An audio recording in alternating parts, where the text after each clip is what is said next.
di zaman besok itu misalkan antara baik dan tidak itu lebih banyak baiknya, yang tidak ini berarti diberi kesempatan untuk menjadi baik. Setidaknya itu orang elek-elek banget, elek itu orang elek-elek banget.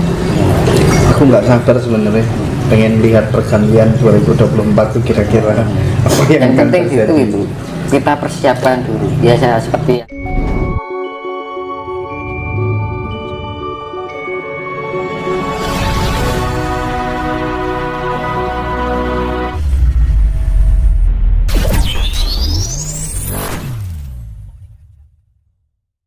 Terus ini Mas, ada banyak ini tokoh yang mulai mengatakan bahwa nanti itu tak akan ada presiden ke-8. Nah, pandangan atau keyakinan Mas Yunus sendiri bagaimana Mas terkait dengan hal itu Mas?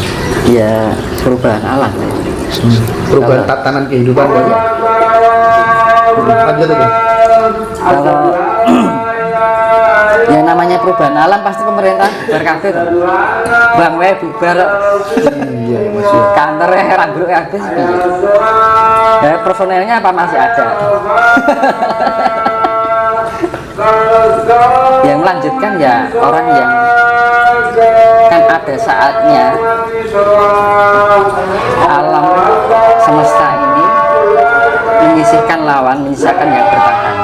Berarti yang bertahan ini ya sing lanjutnya kok sing enek toh. Lah sing rana apa ya wong kata. Sekarang gini aja. Ini saya ya ini di dalam pemerintahan. Sehat enggak? Enggak. Negara ini sudah sehat enggak? Enggak, parah ini Mas. Ibarat telur itu gosok. Nah, itu perkara bosok itu urusannya Gusti Allah. Jadi yang penting jaga ucapan kita, jangan sampai ngomong elek. Penting kita membaca aja, membaca. Intinya sudah gak sehat, yang gitu. Sekarang gimana? Pemerintah aja kita nggak paham dengan hidup. Ngomong ke urip iki kudu mimpin wong akeh. Kan gitu. Mimpin wong akeh kan kudu ngerti sejatine wong menungso. Iya. Kamangka urip dan tentrem iki dulunge ana ning atine awake dhewe menungso. Karena pendidikan nilai tidak dicerminkan. Apa ada pendidikan yang sekolah-sekolah mengajarkan tentang pendidikan nilai? Emang secara teori, mungkin secara agama seperti ini, tapi secara penerapannya sehari-hari kan nggak ada prakteknya. Orang belajar diri sendiri dari diri masing-masing, makanya hanya orang-orang yang terpilih, orang yang bisa memahami, orang yang bisa introspeksi diri, rumangsani salah, rumangsani oke kekurangan, justru orang itu yang baik kan gitu. Nek rumangsa pinter lah repot kan gitu. Orang kalau rumangsa pinter itu kan berarti egonya yang dikedepankan malah diabaikan. Jadi gugu karepe dhewe. Jadi kalau kita rumangsani salah, oh iya aku iki enak. Oke wong ki ngupit cayaan. Aja sok ngulak ngono kadang awake dhewe yayaan yo entar ora sadar kan gitu. Namanya kan gitu. Jadi kita terapkan dalam di kehidupan sehari-hari, kurangi untuk mencaci maki orang. Kalau ada orang salah yo didongake wae. Muga-muga wong kae ndang elingan. Yo enekmu narimu. Kan gitu. Jadi Mendoakan ini positif. Itu dengan sendirinya kita akan menyatu dengan alam saja. Jadi tujuannya alam itu sifatnya ya, semesta itu sifatnya tuh asih, damai. Udah itu aja, nggak usah lain. Kalau orang bisa menjalani dua ini, asih menuju kedamaian, ya wis, itu akan menjadi kesuksesan dalam kehidupan yang sebenarnya. meskipun orang baik, tapi ketika kemudian dia tidak bisa menyatu dengan alam, tetap dia akan nggak masalah. Baik itu ada dua kemungkinan, baik yang tersadari atau memang karena sifat. Kalau baiknya itu kita benar-benar menyadari, oh oke kekurangan, aku mau masani ini beda. Tapi kalau baik memang dasarnya sifat itu akan tertuntun dengan sendirinya, terarah, akhirnya jadi paham juga. Tapi kalau baiknya, nek wong baik kan pasti terarah toh. Nek baik tapi jek nglarani atine wong padha wae toh. Kadang-kadang jek luput karena tidak tersadari mau kan gitu. Ketika guru-guru itu terjadi nih mas, bencana alam itu terjadi nih mas, kalau kemudian orang-orang yang tidak menggunani dalam tanda kutip bagi alam semesta, bagi alam lah ya, nggak bisa menyatu dengan alam, intinya kan yang akan selamat ini kan saya melihat secara general itu kan orang-orang yang baik. Nah, terus dunia ini kalau yang tersisa hanya orang-orang yang baik aja kan nggak imbang, padahal baik dan buruk itu kan hakikatnya kan. Jadi gini, sebenarnya itu gini, antara yang baik dan tidak itu lebih banyak yang baik. Itu ya, nah, itu rasional itu. Nek sama saiki sing apik karo sing elek. Iya. Dibalik tok sini. Nggih. Jadi Oke. kurvanya itu dibalik. Betul. Sepakat. Grafiknya dibalik itu rata langsung Iya. bluk. Wah, Rasional. ngeri no. Kayak nih swarga tenan. Jadi mang berarti kalau orang yang di zaman besok itu misalkan antara baik dan tidak itu lebih banyak baiknya, yang tidak ini berarti diberi kesempatan untuk menjadi baik.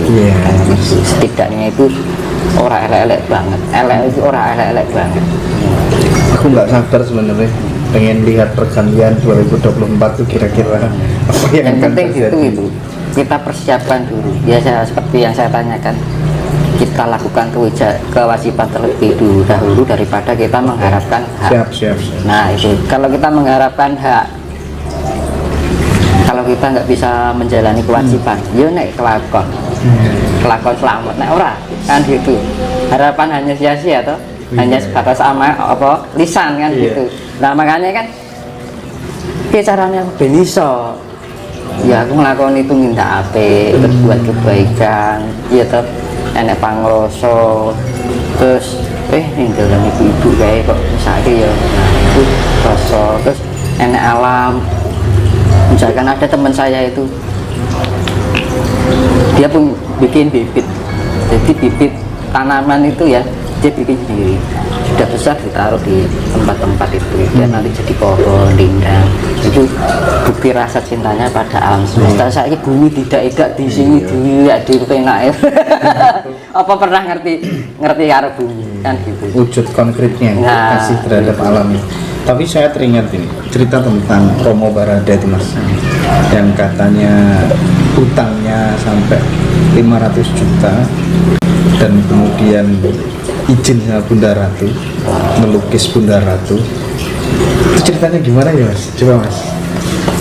Awalnya itu gimana? Romo itu dulu Romo itu apanya panjenengan gitu? ya sudah seperti saya anggap bapak saya sendiri. Karena itu tadi hidup itu perjalanan wong kan macam-macam ya. Iya. Kalau sing ya macam-macam lah. Iya.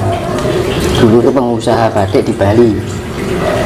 Nah karena mengirim barang di luar negeri, kebetulan pas nggak tahu perang apa itu, bawa berapa koin ke kontainer di luar negeri, kebetulan kena bom barangnya sebagian. Akhirnya kan datangi joli barang kancane kan. Rugi lah ya.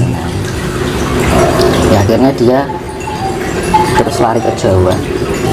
Ya pokoknya toko ngerame karo menelusuri pantai selatan dari arah timur ke barat sampai pokoknya niatnya yang ditunjuk para luhur dan bisa nyarutang kan membalikkan itu. Akhirnya sampai ke Parangkusumo pengen ketemu Ibu Ratu, tak lukis tujuannya gue mau Di Parangkusumo. ya, terus akhirnya melukis ya lah kebetulan anak buahnya Pak Sarno, Pak Murdiono gitu loh. Pak Murdiono. Ya iyalah akhirnya dibawa lah kebutuhannya piro 500 juta, akhirnya dibeli 500 juta kan dan setelah itu akhirnya melanjutkan perjalanan spiritual sampai sekarang. Macam ya. Iya macam-macam kisahnya spiritual itu. Jadi bilang diperjalankan ya seperti Iya. itu. Mas, nah kalau gini, kan banyak orang lihat tayang-tayangan spiritual Jawa ini kan bermunculan banyak banget. Nah terkadang orang ini kan bingung, mau niru yang ini, nanti sana persepsinya beda lagi, sini rumus lakunya beda lagi. Nah, kuncinya kan nak Hong, gimana itu Mas? suwung. Hah? Suwung itu ya kayak saya tadi loh, saya suwung. Saya orang mikir kono kini kiwoten sing kancane saya ora tak gagas. Nek lah kan sing teko kan berarti ora karepku kan gitu. Iya, Berarti iya. karepe kono. Nek karepku kan berarti aku di pamrih. Iya. Berarti nek pamrih berarti urung iso suwung. Ya kan? Nah gitu. Misalkan gini. Ini soal rezeki ya. Iya. Rezeki kan orang materi tok ya. Iya. Semua yang namanya rezeki itu sesuatu yang membuat hati kita senang, itu rezeki. Iya. Bener. Oh, saya pikirnya rezeki duit. Duit, ya Mas ya. Sing gawe ati nek dhewe seneng iki rezeki.